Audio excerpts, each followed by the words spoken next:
all know that we live in a social media era, of course we do. And winning the PR battle on social media seems to have become very important for certain individuals in the world of football. Marcus Rashford of Manchester United would certainly come into that.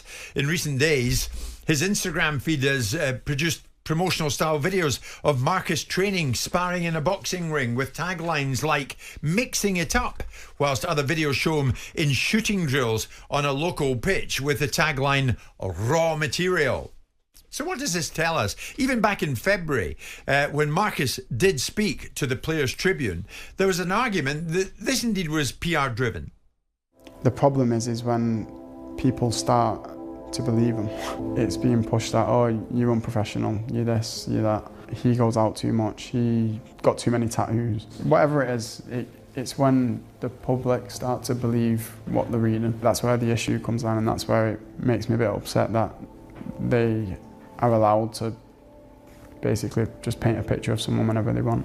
Write the facts and then don't carry on. The story's not big enough with the facts, that's what the problem is. I mean, Danny, winning the PR battle on social media, has it become just as important nowadays for players as it is to win the battles on the pitch? No.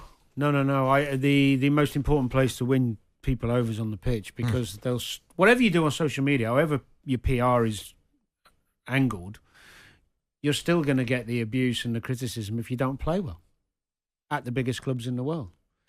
I would like to see more players, when they're struggling, come off socials and just work damn hard. I think it's a real distraction.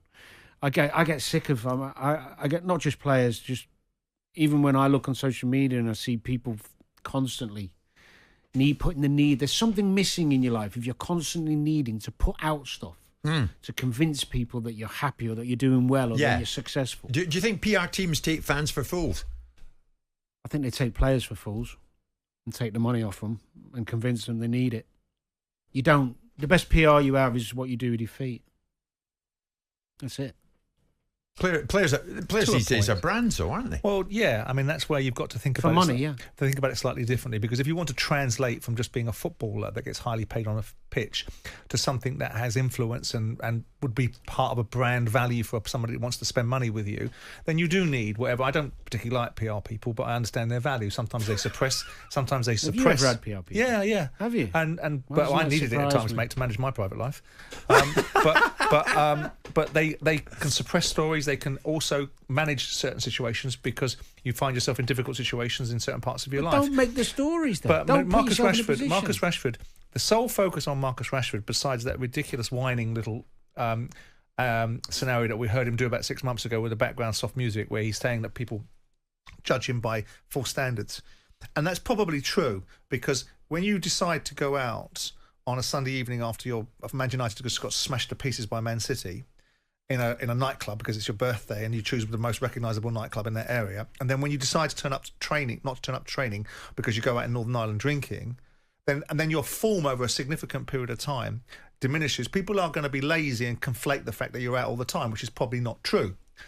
But if you open that door to people and you give them the opportunity, and then you compound it by repeatedly not performing on the pitch and walking around as a multi-millionaire like you've got an impending doom because things aren't going your way, then people are going to find it a bit wearing. Yeah, but that's not just on Marcus Rashford. That's generally. No, but Rashford is the subject matter of this conversation. We can.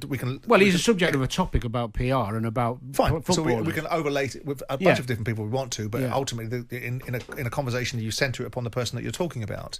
So with Rashford, his performance is constantly being criticised because of his performance. At one point, Marcus Rashford was the poster boy that can't do wrong. From raising the awareness of the government to free school meals, to scoring 30 to now goals somebody that is. I don't think he was ever a saint, and I certainly don't think he's a sinner. No. And I think in the middle is where Marcus Rashford is, and I certainly don't think he's a world-class footballer either. But I think also if you're playing for Manchester United, one of the biggest clubs in the world, you're always going to, whether it's Rashford or someone else, you're going to be under the microscope, aren't you? As simple as that. So get on with it. Get on with it. Has your PR team ever had to come to your rescue, Danny, to put out the odd statement or two to take the heat out of a situation? I have had in the past, many years ago, my agent or people within the agency pull favours from elsewhere to help me out, yeah. Yeah. But very rarely. I mean, most of my misdemeanors when I was playing.